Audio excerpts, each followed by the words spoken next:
পাড়ার খেলার মাঠে প্রতিদিন ফুটবল খেলা চলে। রোজই বিকেলে একটি ছেলে ফুটবল খেলা দেখতে আসে আর মাঠের ধারে বসে ভাবে, আচ্ছা আমি যদি খেলতে পারতাম। যখন মাঠের বল বাইরে চলে যেত, সেই বলটা ফিরিয়ে দেওয়ার সময় ছেলেটির মনে অদ্ভুতভাবে একটা প্রচণ্ড ইচ্ছে করতো যে আমি যদি আমার বন্ধুদের সঙ্গে গিয়ে মাঠে খেলতে পারতাম। না, কিন্তু খেলতে পারে না, কারণ বয়সের তুলনায় শরীরের ওজনটা অনেকটা বেশি, মানে একটু মোটা সোটা গোলগাল, তাই ওকে কেউ খেলতে নেয় না। ও অনেকবার রিকোয়েস্ট করেছিল ওর বন্ধুদের ওকে খেলতে নেওয়ার জন্য, কিন্তু কেউই ওকে খেলতে নেয় না, বরং প্রতিদানে প্রতিবারই ওকে টিটকিরি ব্যঙ্গ বিদ্রুপ শুনতে হচ্ছে। এরকম শুনতে হচ্ছে, এরকম মোটা শরীর নিয়ে কেউ ফুটবল খেলতে আসে, আগে শরীর ঠিক কর তারপর ফুটবল খেলবি, এরকম অনেক কথা তাকে শুনতে হয়। এরকম ঘটনা আমাদের সঙ্গে ঘটে থাকে। আমাদের অনেক স্বপ্ন পূরণ আমাদের করতেই পারি না, তার কারণ আমরা স্বপ্নটাকে মাঝপথে ছেড়ে দিই। কারণ আমরা ভাবি আমরা পারফেক্ট নই, আমার দ্বারা এটা হবে না, আমি ওটা পারি না, ওটা আমার দ্বারা হবে না, ওটা আমার আসে না। এইরকম অনেক চিন্তা ভাবনা করে আমরা মাঝপথেই আমাদের স্বপ্নটাকে ছেড়ে দিই। কারোর অভিনেতা বা অভিনেত্রী হওয়ার শখ আছে, স্বপ্ন আছে। বাড়িতে আয়নার সামনে দাঁড়িয়ে নিজের পছন্দের অভিনেতা অভিনেত্রীতে নকল করে সংলাপ বলা যায়, কিন্তু পাড়ার নাটকে যদি অংশগ্রহণ করতে বলা হয় নাটকে, তাহলে অংশগ্রহণ করে না, কারণ ওকে দেখতে বাজে বলে। লোকে কি 12 বছর বয়সী 85 কেজি ওজন হয়ে গেছিলো। বাড়ির লোকেরা খুব চিন্তা ছিল ওর ওই ওজন বৃদ্ধির জন্য। এই ওজনটা কি করে কমানো যায় সারাক্ষণ তারা ভাবনা চিন্তা করতো, কিন্তু বাবা মায়ের ইচ্ছা থাকা সত্ত্বেও গ্রামে ছিল না কোনো ব্যায়ামাগার।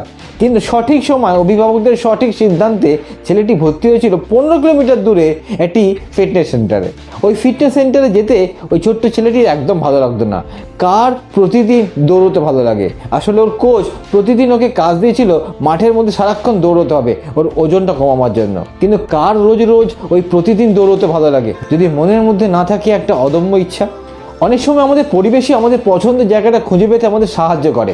ঠিক সেরকমটা হয়েছিল এই ছোট্ট ছেলেটির সঙ্গে।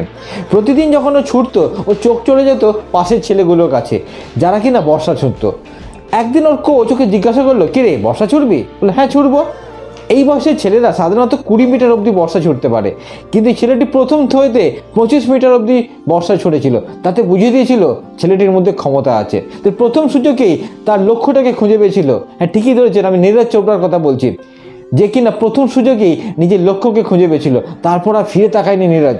তারপর 2016 সালে এশিয়ার জুনিয়র চ্যাম্পিয়নশিপে রূপো জয়, 2016 সালে বিশ্ব জুনিয়র চ্যাম্পিয়নশিপে সোনা জয়, 2016 সালে গুয়াহাটিতে সাফ গেমসে সোনা জয়, 2017 সালে এশিয়া চ্যাম্পিয়নশিপে সোনা জয়, 2018 সালে কোস্ট কমনওয়েলথ গেমসে সোনা, 2018 এশিয়ান গেমসে আবার সোনা।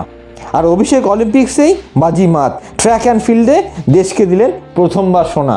অদম্য প্রচেষ্টাকে হাতিয়ার করে নীরজের অক্লান্ত পরিশ্রম, আত্মপ্রেরণা আর চোয়াল চাপা জেদ, এই তিনের সমন্বয়ে অলিম্পিক্স ইতিহাসে ভারত প্রথমবার অ্যাথলেটিক্স ইভেন্ট ট্র্যাক অ্যান্ড ফিল্ডে নীরজের হাত ধরে পেল সোনা।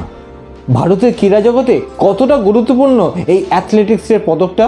স্বাধীনতার পর মিলখা সিং দেশকে স্বপ্ন ছোঁয়ার অনেক কাছে নিয়ে গেছিলেন। পিটি ঊষা আপ্রাণ চেষ্টা করেছিলেন কিন্তু পারেননি, কিন্তু স্বপ্ন দেখা চলছিল। কিন্তু এই স্বপ্নটা যে এরকমভাবে ফলে যাবে সেটা কিন্তু কেউ ভাবতে পারেনি। স্বাধীনতার পর প্রথম অ্যাথলেটিক্স ইভেন্টে পদক, সেটা কিন্তু একেবারে সোনা। মিলখা সিং যদি আর কিছুদিন বেঁচে থাকতেন তাহলে এমন অতৃপ্তি নিয়ে চলে যেতে হতো না, তাহলে ফ্লাইং সিখ দেখে যেতে পারতেন ম্যান উইথ দ্য গোল্ডেন আর্মকে, যে কিনা অভিষেক অলিম্পিক্সেই ভারতকে সোনার পদক উপহার দিলেন। এমন সাফল্য তার এমনি এমনি আসে না, তার জন্য দরকার আত্মবিশ্বাসে ভরা এক মন।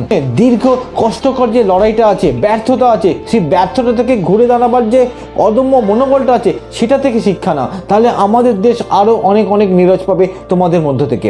নীরজের কাহিনী হলো একটা সামান্য ছেলে থেকে কী করে একটা অসামান্য মানুষ হয়ে যাওয়া, যেটা দেখে আমাদের দেশের শত শত ছেলেমেয়েরা আবার স্বপ্ন দেখার সুযোগ পাবে, আবার নিজেকে ভাবতে চেষ্টা করবে যে না, এরমভাবে করা যায়।